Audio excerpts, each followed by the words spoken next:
उत्थान और पतन प्रकृति का शाश्वत नियम है। मुगल साम्राज्य भी इसका अपवाद नहीं है।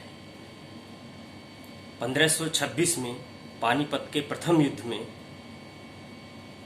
अफगान शासक इब्राहिम लोदी की हत्या कर बाबर ने उत्तरी भारत में मुगल राज्य की नींव डाली थी। बाबर की मृत्यु के बाद हुमायूं, हुमायूं के बाद अकबर, अकबर के बाद क्रमशः जहांगीर, शाहजहां और औरंगजेब गद्दी पर बैठे।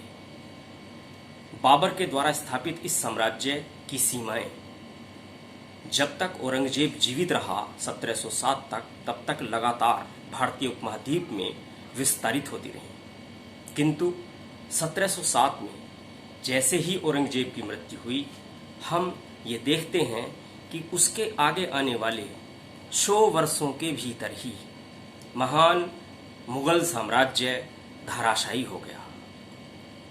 आज हम बात करेंगे औरंगजेब की मृत्यु के बाद परवर्ती मुगल सम्राटों के बारे में।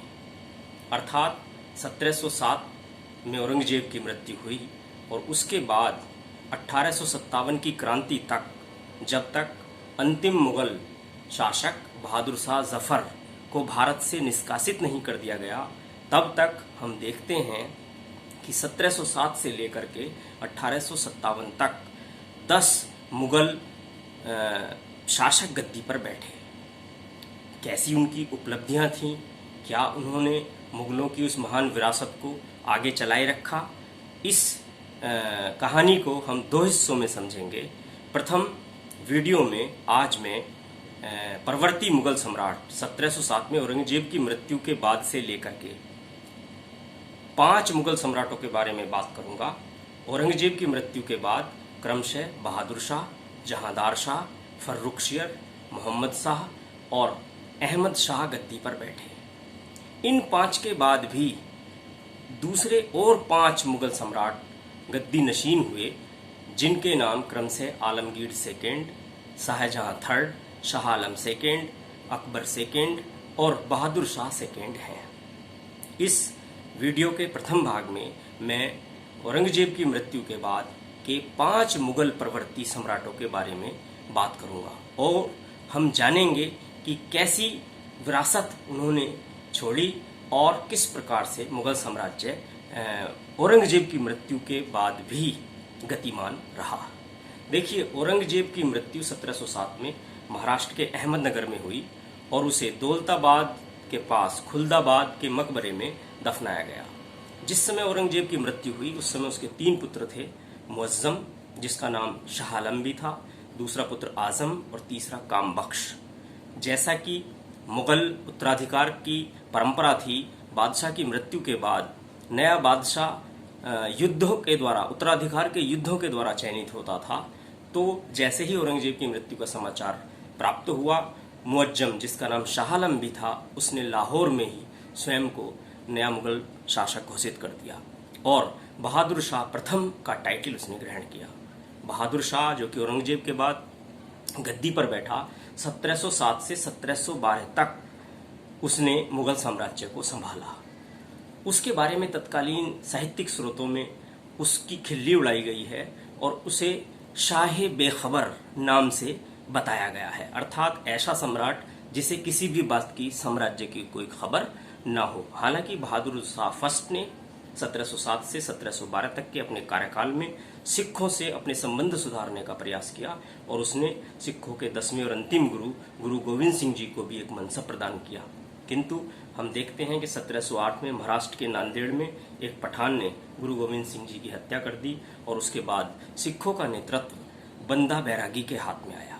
बंदा बैरागी ने सिखों को मुगलों के विरुद्ध लगातार अभियान में व्यस्त रखा और इसके अलावा हम देखते हैं कि बहादुर शाह ने शिवाजी के जो वंशज थे, शाहजी, जिसको औरंगजेब ने कैद कर रखा था दिल्ली में, उस शाहजी को भी 1707 में रिहा कर दिया गया ताकि मराठों से मुगलों के संबंध सुधर जाएं। और ये जो शाहू जी थे, ये संभाजी के पुत्र थे। तो मराठों को ये भी अधिकार दिया गया कि वो दक्कन से सरदेश मुखी भी वसूल सकते हैं। अर्थात बहादुर शाह ने सिखों से भी संबंध सुधारने के प्रयास किए और मराठों से भी संबंध सुधारने के प्रयास किए। राजपूतों के प्रति भी उसने कुछ उदार रीति अपनाई और उसने बुंदेला नेता छत्रसाल से भी एक शांति संधि की ताकि राजपूतों से भी मुगल साम्राज्य को बचाए रखा जाए। बहादुर शाह फर्स्ट के बाद 1712 में जहांदार शाह गद्दी पर बैठा और ये जहांदार शाह केवल 1 वर्ष तक ही मुगल साम्राज्य का सम्राट रहा। इसके शासनकाल में 1 वर्ष के शासनकाल में समस्त शक्ति इसके वजीर जुल्फिकार अली के हाथ में थी और जहांदार शाह एक लाल कुंवर नामक तवायफ के प्रेम में पागल था। तत्कालीन वर्णनों में ऐसा भरपूर मात्रा में हमें मिलता है और अंततः इसके कारनामों से परेशान होकर के इसके भतीजे फर्रुखशियर ने 1713 में तंग आकर आगरे में इसकी हत्या कर दी और फर्रुखशियर इस प्रकार 1713 में सैयद बंधुओं के सहयोग से मुगल बादशाह बना। तो फर्रुखशियर 1713 से लेकर के 1719 तक उसने शासन किया और चूंकि वो मुजफ्फरनगर के 2 सैयद बंधु अब्दुल्ला खां जिनको कि वजीर का दर्जा दिया गया और हुसैन खां जिनको कि सेनापति या मीर बख्शी बनाया फर्रुखशियर ने, ये सैयद बंधुओं के ऊपर ही फर्रुख शाह पूरी तरीके से आश्रित था। अर्थात सैयद बंधु ही सर्वे सर्वा थे और फर्रुखशियर के पास कोई भी कार्यकारी शक्ति नहीं थी। तो इन बातों से हम देख सकते हैं कि मुगलों की महान विरासत धीरे धीरे किस तरफ जा रही थी।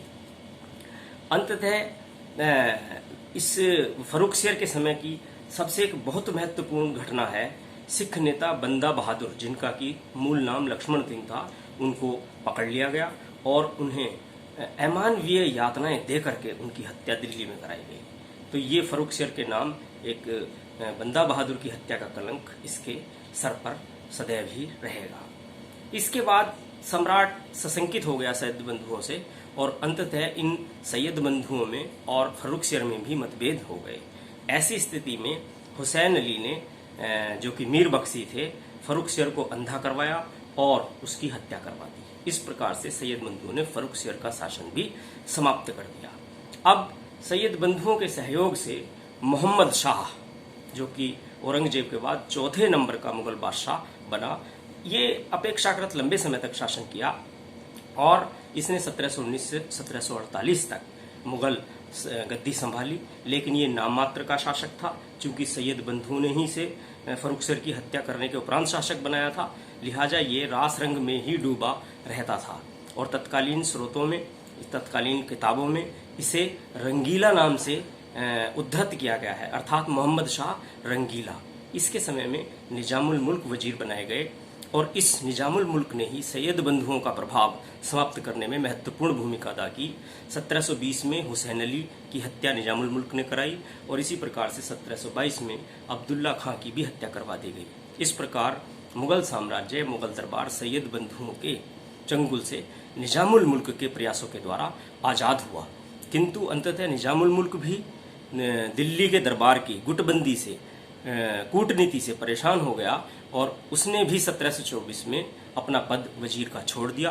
अर्थात दिल्ली को निजामुल मुल्क ने सदैव के लिए छोड़ा और दक्षिण में जाकर के हैदराबाद नाम की रियासत कायम की। ये हैदराबाद के निजाम शाही जो राज्य था, इसकी स्थापना इसी निजामुल मुल्क ने 1724 में की थी।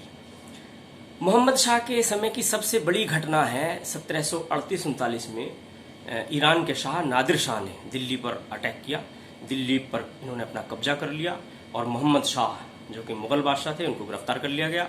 इसने मोहम्मद शाह रंगीला से कोहिनूर हीरा और रत्न जड़ित तख्ते ताउस जिसे पीकॉक थ्रोन जो कि शाहजहां के द्वारा निर्मित कराया गया था वो छीन लिए और कोहिनूर हीरा और पीकॉक थ्रोन यानी तख्ते ताउस नादिर शाह अपने साथ ईरान ले गया।